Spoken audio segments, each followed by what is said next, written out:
வணக்கம் அன்பா. நிகழ்ச்சி மூலமாக உங்களை சந்திப்பதில் பெருமகிழ்ச்சி அடைகிறேன். வாழ்க்கையில் வெற்றி பயன் நோக்கி பயணம் செய்து கொண்டு இந்த பயணங்கள் நிச்சயமாக வெற்றி பெற நன்றி வாழ்த்துக்கு. நீங்கள் நல்லா இருப்பீங்க. இப்போ இருக்கிறத விட 1000 மடங்கு அதிகமாகும்படி நம்ம சேனைகளை கர்த்தத்தாமே உங்களை ஆசீர்வதித்து உயர்த்துவாராக. நல்லா கவனிச்சு பாருங்கள். ஒரு பொருளை புரிந்து கொள்ளும் பொழுது 2 பேருக்கு லாபம், ஒரு பொருளை புரிந்து கொள்ளாத போதுக்கு 2 பேருக்கும் நஷ்டம். அது என்னென்றால், இந்த உலகத்தில் ஆண்டவர் பெஸ்ட்டாக இந்த உலகத்தில் கடவுள் படைத்ததை யார் என்றால் உங்களை என்னை தான், மனிதர்கள் தான் ஆண்டவர் பெஸ்ட் குவாலிட்டியாக வெளியேற பெற்ற மதிப்பாக படைச்சுக்கிறார். ஏனென்றால் மனிதனை மட்டும்தான் கடவுள் தன் சாயலின்படி படைத்தார். குரங்களையோ மற்றிலேயோ அனிமல்ஸ், மிருகங்கள், பறவைகள் மூலமாக படைக்கவில்லை.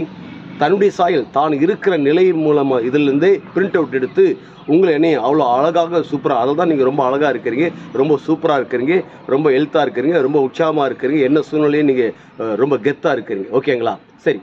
அப்படின்றால் நல்லா கவனிச்சு பாருங்கள். உங்களை நீங்களே புரிந்து கொள்ளும் பொழுது உங்கள் வாழ்க்கை உங்களுக்கு மிகப்பெரிய வெற்றி, ஆசீர்வாதமாக தன்னம்பிக்கை உண்டாகுது.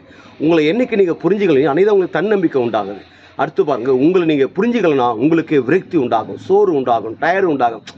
என்ன இந்த வாழ்க்கை, இவ்வளோ தோல்விகளை, இவ்வளோ பலவீனங்களை, இவ்வளோ பிரச்சனைகள், இவ்வளோ போராட்டங்கள், எந்த இடத்துல நம்மளால் வாழ முடியலையே, எவ்வளோ எதிர்ப்புகள், எவ்வளோ தடுப்புகள், எவ்வளோ முன்னேற்றத்திற்கு இவ்வளோ தடைகளா, மனுஷங்க இப்படி இறங்கி வேலை செய்வாங்களான்னு எண்ணுகிறோம். ஆனால் நல்லா கவனிச்சு பாருங்கள். உங்களை நீங்கள் புரிஞ்சிட்டிங்கன்னா இதெல்லாம் என்ன மாட்டீங்க. புரியாத போது தான் என்ன உண்டாதுன்னா டயர்டு, சோர்வுகள். ஓகேங்களா? 2வது நபர் யாருன்னா அடுத்தவங்க உங்களை புரிஞ்சுக்கிட்டாங்கன்னா அவங்களுக்கு கொள்ள லாபம். உங்கள் பிறப்பை குறித்து அவங்க கொண்டாடுவாங்க, உங்கள் பிறப்பை குறித்து அவங்க ஆச்சரியப்படுவாங்க. அந்த ஒரு மனுஷனுடைய தயவுனால, அந்த ஒரு லேடியுடைய அந்த மேடத்துடைய தயவுனால, அவங்களுடைய தயவுனால இவ்வளோ லெவலாக இருக்கிறேன், இன்னும் மேலே இருக்கிறேன், இன்னும் உயர்ந்து இருக்கிறேன்னு உங்களை யார் புரிஞ்சுக்கிட்டாங்களோ அவங்களுக்கு கோடி லாபம், கோடி லாபங்கள். யார் உங்களை புரிஞ்சுக்கலையோ அவங்க பாட்டம் வரைக்கும் வர்றது வாய்ப்பு இருக்குது. உங்களால் எந்த நன்மை ஏற்படாது. ஏன்னா உங்களை புரிஞ்சு கொள்ளாத போது உங்களை விட்டு தூரமாக தான் வைத்து இருக்கணும். அதனால் உங்களை புரிஞ்சவங்களுக்கு கொள்ள லாபம், உங்களை புரியாதவங்களுக்கு லாபம் கிடையாது. ஆனால் நல்லா கவனிச்சு பாருங்கள். உங்களை நீங்கள் புரிஞ்சிட்டிங்கன்னா உங்களுக்கு தன்னம்பிக்கை பிறக்கிறது, நீங்கள் மேலே வர முடியும். ஆனால் நீங்கள் புரிஞ்சிக்கலனா நீங்கள் டல்லாக இருப்பீங்க, சோர்ந்து போயிருப்பீங்க. அவங்க சொல்லுகிறேன், நீங்கள் புரிந்து கொள்ளுங்கள். நல்லா கவனிச்சு பாருங்கள். புரிந்தவர்களுக்கு புதையல் போல உண்டாகிறது, புரிந்து கொள்ளாதவர்களுக்கு புதைக்கப்பட்டது போலவே மாறி வருகிறது. அதனால் நீங்கள் புரிந்து கொள்ளுங்கள். நான் புரிந்து கொள்கிறேன்.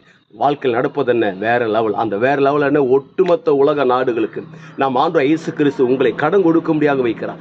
நீங்கள் வற்றாத நீரூற்றை போல் இருப்பாய் என்று சொல்லி உங்களிருந்து விடைபெறுகிறேன். உங்கள் நண்பன் ரவி பெரியப்பா.